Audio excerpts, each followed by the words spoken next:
संख्या किसको बोलते हैं? वास्तविक संख्या। वास्तविक संख्या मतलब रियल नंबर। Real number.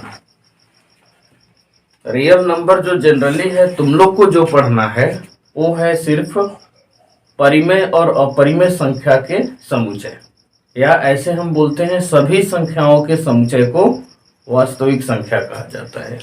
सभी संख्याओं के सभी संख्याओं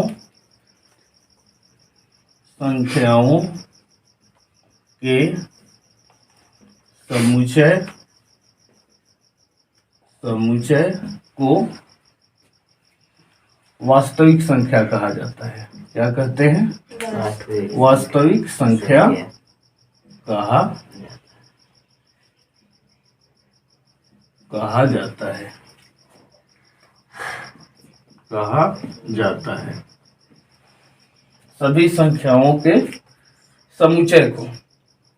ऐसे क्या बोलते हैं? जनरली हम बोलते हैं परिमेय और अपरिमेय संख्या के समुच्चय को वास्तविक संख्या, जो 9th क्लास में पढ़ना है। ऐसे रियल नंबर तो बहुत ज्यादा पढ़ना है आगे क्लास के लिए, पर ऐसे हम क्या करते हैं, अर्थात 9th में हम इतना याद रखेंगे कि जहां पर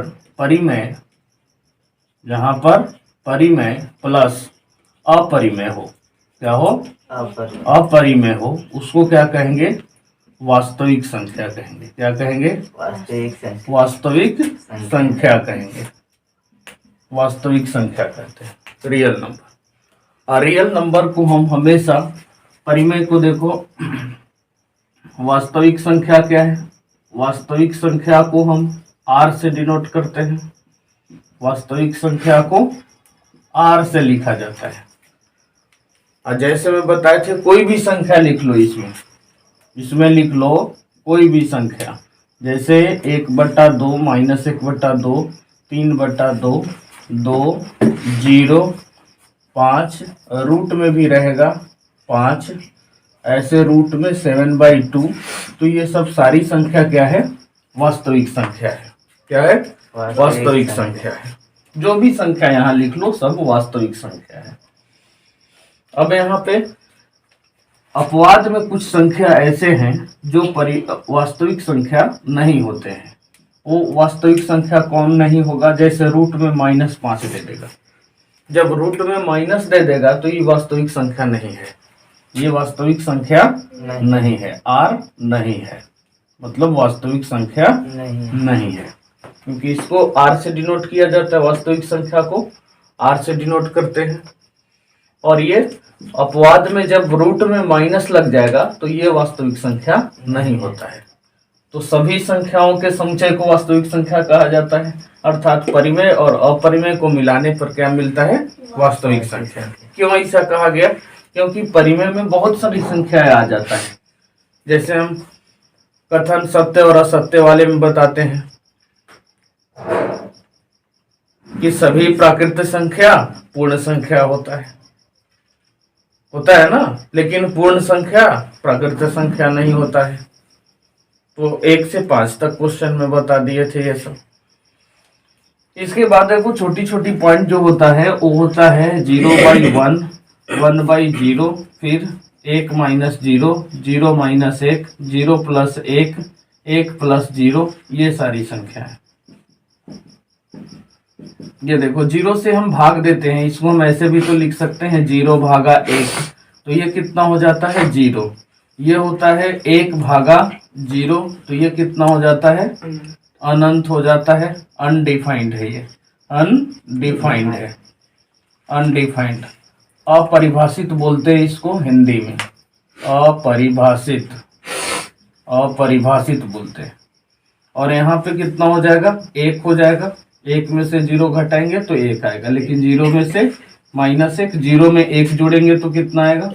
1, और 1 में 0 जोड़ेंगे तो भी 1 आएगा। ये सब फंडामेंटल नंबर्स के अंतर्गत आते हैं, और ये सब पॉइंट्स आपको याद रखना पड़ता है, इसका यूज भी होता है आगे। अब इसमें बहुत सारी संख्याएं हैं। जब ये सभी संख्याओं के समुच्चय होता है तो इधर देख लो कि संख्याएं कौन कौन है। मान लो ये ऐसे हो, माइनस इनफाइनाइट से लेकर इनफाइनाइट तक जाए, मतलब ऐसे लिख लो -5, -4, -3, -2, -1 और 0, 1, 2 डॉट डॉट डॉट। तो ये सारी संख्याएं हो जाएगा इसके अंतर्गत। फिर संख्याएं कुछ है 1/2, 5/2, -7/2, ऐसे डॉट डॉट संख्याएं आ जाए, या कोई संख्या रूट में आ जाए, √5, √7/2, इस तरह से संख्या आ जाए। इसके बाद आपको 2, 4, 6 डॉट डॉट आ जाए, या कोई संख्या 1, 3, 5, 7 इस तरह से संख्या आ जाए, या इस तरह से आ जाए 2, 3, फिर ये हो जाएगा 5, फिर 7, फिर 11, ऐसी संख्याएं आ जाए। तो ये देखो, ये संख्या कौन कहलाता है? ये संख्या किस क्या बोलते हैं? माइनस से लेकर प्लस तक की संख्या को पूर्ण की पूर्णांक संख्या, इसको क्या बोलते हैं? पूर्णांक संख्या। इसको बोलते हैं पूर्णांक संख्या। मतलब धनात्मक और ऋणात्मक संख्या को क्या बोला जाता है? पूर्णांक संख्या। और जो बटा के रूप में होता है, P/Q के रूप में होता है, उसको क्या बोलते हैं? परिमेय संख्या बोलते हैं। और रूट में जो दिखेगा उसको क्या कहेंगे? अपरिमेय संख्या कहते हैं। यहाँ देखो 2, 4 शुरू होता है तो सम संख्या, 1, 3, 5 होगा तो विषम संख्या, ठीक है। और 2, 3, 5, 7, 11 हो तो क्या कहेंगे? इसको कहते हैं अभाज्य संख्या। क्या बोलेंगे? अभाज्य संख्या। और संख्याएं जो हैं वो होता है जैसे 4 हो, 6 हो, 8 हो, डॉट डॉट हो, तो इसको कहते हैं भाज्य संख्या। भाज्य संख्या कहेंगे। अब देखो अगला जो है 8 नंबर, ये हो जाता है 0 से शुरू होगा तो कौन संख्या कहलाएगा? पूर्ण संख्या कहलाएगा। ये क्या कहलाएगा? पूर्ण संख्या कहलाएगा। और ये हो जाएगा कौन संख्या? 1। अब ये 1 से शुरू होगा, 1, 2, 3 डॉट डॉट डॉट, तो क्या होगा? प्राकृत संख्या होगा। प्राकृत संख्या होगा। तो ये सारी संख्याएं इसके अंतर्गत आते हैं, वास्तविक संख्या के अंतर्गत, ठीक है। तो पूर्णांक संख्या प्लस और माइनस प्राकृत संख्या को बोलते हैं पूर्णांक संख्या। जो P/Q के रूप में होता है उसको बोलते हैं परिमेय संख्या, और जो रूट के रूप में होता है उसको बोलते हैं अपरिमेय संख्या। जो 2, 4, 6 जो 2 से कट जाता है उसको कहते हैं सम संख्या। और 1, 3, 5, 7, 2 जो 2 से नहीं कटता है उसको विषम संख्या बोलते हैं। और 2, 3, 5, 7, 11 अभाज्य संख्या होती है, और 4, 6, 8 भाज्य संख्या होती है। अब अभाज्य और भाज्य संख्या में थोड़ा सा, जो 1 और स्वयं से कटता है उसको बोलते हैं अभाज्य संख्या। 1 और स्वयं से कटता है उसको अभाज्य संख्या कहते हैं। और जो 1 और स्वयं के अलावा और संख्या से भी कट जाएगा तो उसको कहेंगे भाज्य संख्या। 0 से शुरू होगा पूर्ण संख्या, गिनती और 0 की पूरी संख्या को पूर्ण संख्या कहते हैं। देखो पूर्ण और पूर्णांक ये बड़ा कंफ्यूजन होता है। पूर्णांक प्लस माइनस में दोनों होता है, लेकिन ये सिर्फ प्लस में होता है। तो पूर्ण संख्या 0 से शुरू होता है, प्राकृत संख्या 1 से शुरू होता है। आ गया समझ में? तो प्लस माइनस पूर्णांक संख्या, P/Q के रूप में परिमेय संख्या, रूट के जहाँ रहेगा अपरिमेय संख्या, 2, 4, 6 सम संख्या, 1, 3, 5 विषम संख्या, 2, 3, 5, 7 जो 1 और स्वयं से सिर्फ कटे उसको बोलते हैं अभाज्य संख्या। 4, 6 भाज्य संख्या। अब 0, 1, 2, 3 पूर्ण संख्या। अब 1, 2, 3 प्राकृत संख्या। तो देखो प्राकृत संख्या पूर्ण संख्या हो सकता है ना, क्योंकि प्राकृत संख्या पूर्ण संख्या में आ रहा है। तो प्राकृत संख्या पूर्ण संख्या हो सकता है, लेकिन पूर्ण संख्या कभी प्राकृत संख्या हो सकता है? नहीं। देखो सभी पूर्णांक जो है वो परिमेय संख्या के अंतर्गत आ जाएगा। आएगा कि नहीं? क्योंकि इसमें माइनस प्लस दोनों है, इसमें भी देखो माइनस प्लस दोनों है। अपरिमेय संख्या में बटा में होना चाहिए कुछ, तो हम किसी भी संख्या के बटा में एक तो लिख सकते हैं ना, इसीलिए पूर्णांक क्या हो जाता है, परिमेय संख्या हो जाता है। पूर्णांक क्या हो जाता है, परिमेय संख्या। थोड़ा डिटेल चलते हैं परिमेय संख्या में, ठीक है, डिटेल में। परिमेय संख्या ही मेन पढ़ना है आपको। इधर तो हो जाएगा, इधर देखते हैं। देखो इधर परिमेय संख्या में क्या लेंगे, परिमेय संख्या को ध्यान से पढ़ना है, परिमेय संख्या डिटेल भी पढ़ना है। परिमेय संख्या, परिमेय संख्या, परिमेय संख्या जो है वैसी संख्या है, वैसी संख्या जो P बटा Q के रूप में हो, P बटा Q के रूप में हो, P बटा Q के रूप में हो, जहां जहां P और Q पूर्णांक हो। क्या हो, P और Q पूर्णांक हो। क्या होना चाहिए, पूर्णांक होना चाहिए। और क्या होना चाहिए, Q is not equal to 0 होना चाहिए। और P और Q में, P और Q में कोई उभयनिष्ठ, कोई उभयनिष्ठ गुणनखंड ना हो, गुणनखंड ना हो, कोई उभयनिष्ठ गुणनखंड ना हो, तो इसको कहते हैं परिमेय संख्या। तो बताओ 1/2, 3/2, -1/2 और साथ में 5, इसके बाद -5, 0, 1, 2, 3, ये सभी संख्या क्या है, परिमेय संख्या है। 0 भी परिमेय संख्या है। क्या है, 0 भी परिमेय संख्या है। ऐसा नहीं कि 0 परिमेय संख्या नहीं है, 0 भी परिमेय संख्या है। 0 भी क्या है, परिमेय संख्या है एकदम। ऐसा नहीं है कि 0 परिमेय संख्या नहीं है। क्यों है, बताए थे। एक क्वेश्चन यहां से पूछता है कि क्या 0 परिमेय संख्या है, क्या 0 परिमेय संख्या है, क्या 0 परिमेय संख्या है तो आखिर क्यों, क्वेश्चन लगा दिया कि क्या 0 परिमेय संख्या है, तो 0 क्या होता है, परिमेय संख्या होता है। तो लिखेंगे हाँ, क्यों होता है, क्यों होता है 0 परिमेय संख्या क्यों होता है। परिमेय संख्या किसको बोलते हैं, जो P बटा Q के रूप में, जो P बटा Q के रूप में। तो हम क्या लिख सकते हैं, 0/1 लिख सकते हैं, 0/1 लिख सकते हैं। तो हाँ है, क्योंकि P/Q के रूप में लिखा जा सकता है। 0/1 लिख सकते हैं, लिख सकते हैं, जो एक P/Q के रूप में है, रूप में है। समझ में, इसीलिए बोले कि जो पूर्णांक संख्या है वो परिमेय संख्या होगा, जो पूर्णांक संख्या है वो परिमेय संख्या होगा। तो परिमेय संख्या के समझ गए, इतना समझ गए, इसमें कोई दिक्कत है, कोई दिक्कत नहीं है, पक्का।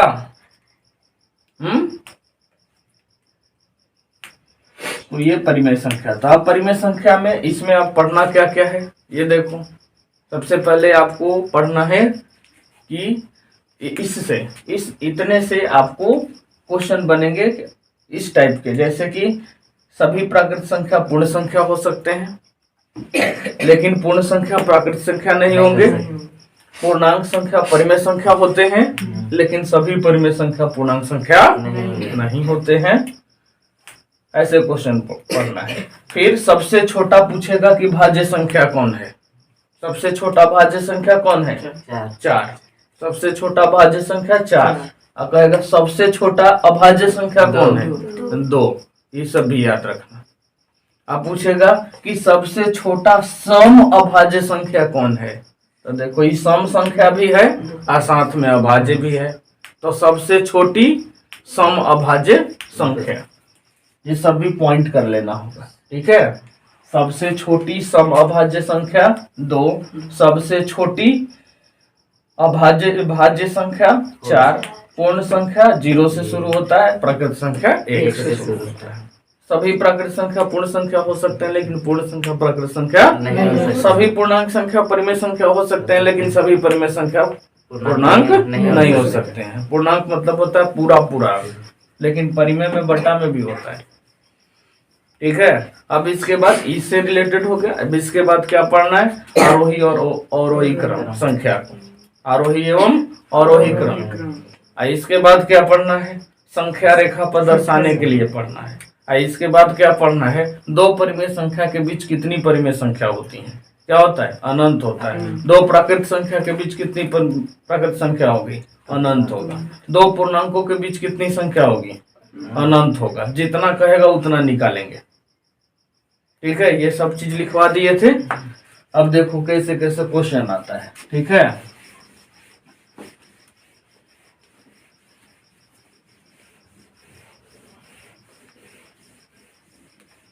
क्वेश्चन में कैसे बताए थे,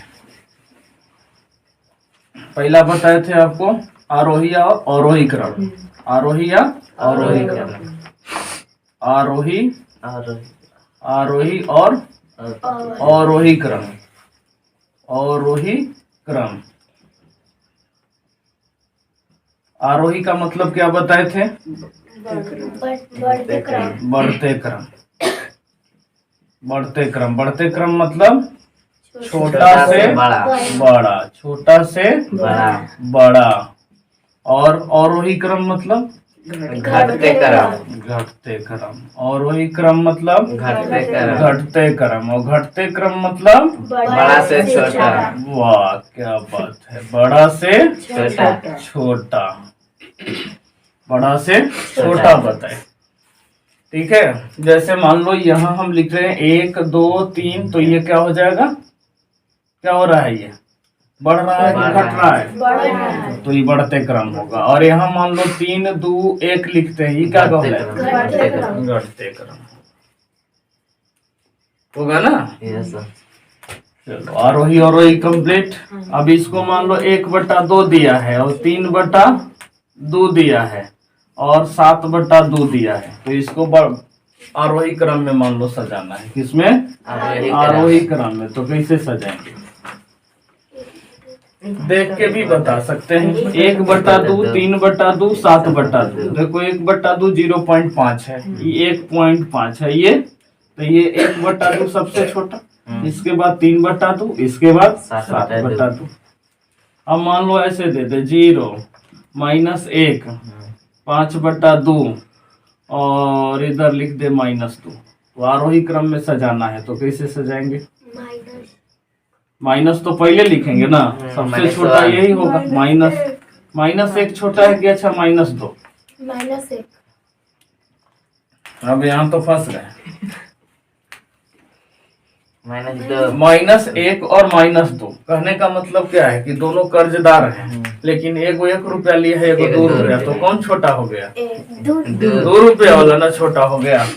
तो यहाँ -2 होगा, इसके बाद -1 होगा, फिर 0, और तब 5/2। ऐसे न करेंगे तो बढ़ते जाएगा बढ़ते जाएगा बढ़ते जाएगा। ये हो गया। अब देखिए संख्या रेखा पर क्या देखेंगे, संख्या रेखा पर, संख्या रेखा पर, संख्या रेखा पर जैसे 7/3 को हमको करना है, 7/3 को करना है, 7/3 को करना। तो 7/3 को करने के लिए एक संख्या ले लेंगे, संख्या रेखा ले लेंगे, और उस पर एक 0 ले लेंगे। 0 1 2 3 भी ले सकते हैं, अपना मन से आगे 4 भी ले सकते हैं। अब 7 को 3 भागों में बांटना है। अब 3 भाग में बांटने के लिए कितना बार काटेंगे, 2 ही बार ना काटेंगे। मान लो इसको 2 टुकड़ा करना है, तो 1 बार काटेंगे। यदि इसको 3 टुकड़ा करना होता तो 2 बार काटते हैं। यदि 20 में टुकड़ा करना होता तो 19 बार करते हैं। तो ठीक उसी तरह यहाँ 3 है, तो 2 टुकड़ा कर दो, ये हो जाएगा, और ये हो जाएगा, यहाँ से ये हो जाएगा। अब देखो ये 7 है, तो 1 2 3 4 5 6 7, यहाँ पे आ गया 7/4। 3 4 7/3। अब मान लो -5/7 हो, तब क्या करेंगे? अब ये भी ले लेंगे 0, अब जाएंगे इधर -1 -2, ऐसे चलेंगे माइनस में रहेगा। अब नीचे है 7, तो कै भाग में काटेंगे? 6 भाग में। 1 2 3 4 5 6 हो गया 7 ऑटोमेटिक। 1 2 3 4 5 6 हो गया 7 ऑटोमेटिक। -5 कह रहा है तो 1 2 3 4 5 ये हो जाएगा -5/7। आगे अब मान लो क्वेश्चन ऐसे दे दे 2.1/4, तब क्या करेंगे?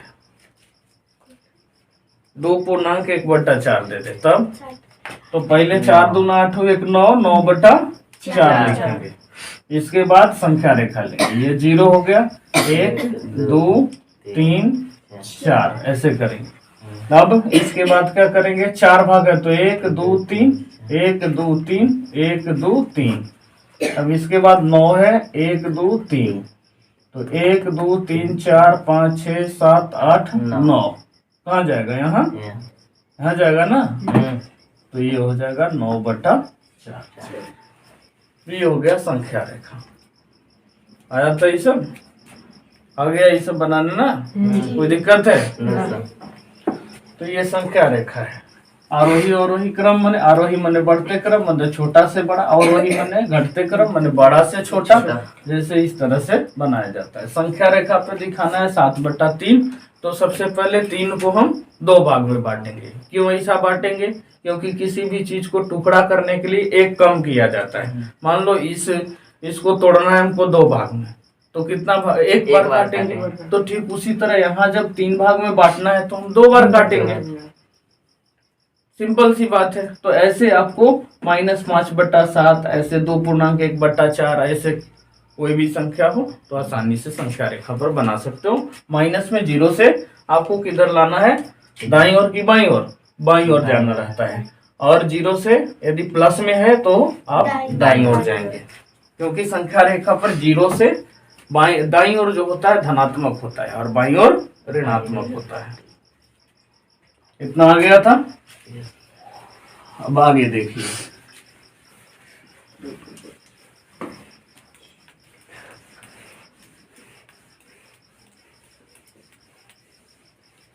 इसके बाद सबसे इंपॉर्टेंट इसमें है 2 संख्याओं के बीच संख्या निकालना। 2 संख्याओं के बीच संख्या निकालना। मान लो आपसे क्वेश्चन पूछता है कि 2 3 और 4 के बीच 5 परिमेय संख्या ज्ञात करें। 5 परिमेय संख्या ज्ञात करें। 5 परिमेय संख्या ज्ञात करें। तो कैसे ज्ञात करेंगे? 3 और 4 के बीच 5 परिमेय संख्या नहीं है, अनंत परिमेय संख्या है। कितने हैं? अनंत है। लेकिन हमें क्या ज्ञात करना है? 5। इसको ज्ञात करने की सबसे सिंपल विधि होती है 3 है और 4 है। यदि आपसे पूछा है 5 परिमेय संख्या, तो आप इससे 1 ज्यादा से गुना करेंगे, 6/6, और यहाँ कर देंगे 6/6। ठीक है? तो ये कितना हो जाएगा? 18/6, और ये हो जाएगा 24/6। अब 18 के बाद 19/6 हो जाएगा, 20/6 हो जाएगा, फिर 21/6 हो जाएगा, 22/6 हो जाएगा, 23/6 हो जाएगा। देखो ये संख्या निकल गया 5 गो, तो ये आपका आंसर हो जाता है। इसको छोटा करना है तो जो कटेगा उसको काट सकते हो। ठीक है? अब मान लो संख्या तुमसे दूसरा क्वेश्चन पूछ दे इस तरह से 3/2 और -2 के बीच, कितना के बीच? -2 के बीच, 2 के बीच 3 परिमेय संख्या पूछ दिया। कितना? 3 परिमेय संख्या ज्ञात करने के लिए 3 परिमेय संख्या। अब हो जाता है यहाँ पे गड़बड़, तो ये 3/2 और इधर लिख लो -2। अब सबसे पहला काम क्या है? यहाँ देखो बटा में कुछ नहीं है तो 1 लिख देंगे। ऐसे क्वेश्चन में क्या करेंगे? 1 लिख देंगे। और 1 लिखने के बाद दोनों के बटा में 2 आना चाहिए, दोनों बराबर हो जाना चाहिए, ये 1 और ये 2। इसको कहते हैं समहर बनाना। इस क्या कहते हैं? समहर बनाना। सम माने होता है बराबर, हर मतलब नीचे वाला, भिन्न में अंश बटा हर होता है, तो हर आपको नीचे करना है, नीचे वाला बराबर करना है। यहाँ 2 है और यहाँ 1 है, यहाँ 2 है और ये 1 है। अब इसको बराबर करने के लिए क्या करते हैं, इस संख्या के विपरीत से गुना करते हैं। इसके नीचे वाला में गुना कर देंगे यहाँ पे 1, और ये वाला नीचे में कितना है 2, तो यहाँ पे गुना कर देंगे 2 से, तो ये कितना हो जाएगा 3/2, 3/2, और यहाँ हो जाएगा 4/2, -4/2। अब इनके बीच में संख्या लिख देंगे, कौन कौन संख्या आ जाएगा, -4/2 है और ये 3/2 है, तो क्या लिखेंगे -3/2, छोटा होगा, ये छोटा है कि बड़ा है, इससे हमको क्या लिखना है, बड़ा लिखना है, इससे बड़ा संख्या, और इससे लेकिन छोटी संख्या लिखना है। तो इससे बड़ा संख्या कौन होगा, 3/2, उल्टा होगा ना, माइनस में उल्टा होगा। आपसे पूछा जाए -5 और -6 और -7 में कौन छोटा है, कौन छोटा है, 7 वाला छोटा होगा ना। माइनस में जितनी बड़ी संख्या उतनी छोटी संख्या होती है, माइनस है, क्योंकि ये 6 रुपया कर्ज है, ये 7 रुपया कर्ज है, तो किसके पास ज्यादा कर्ज हुआ, 7 रुपये, तो ये वाला छोटा होगा, तो -3/2, तो ये बड़ा होगा, इससे बड़ा लिखना है, इससे छोटा लिखना है हमको, तो -3, -2/2, फिर क्या लिखेंगे -1/2, 3 वो संख्या हो गया। अब कोई प्लस में भी लिखता तो कोई दिक्कत नहीं होता, 0 कोई लिखता 0 भी तो आ जाएगा इसी के बीच में, 0 आ जाता, 1/2 आ जाता, वो भी संख्या आ जाए, तो 3 संख्या लिखना है, तो ये हो गया। इसमें कोई क्वेश्चन फंसा था, कोई बनाए थे,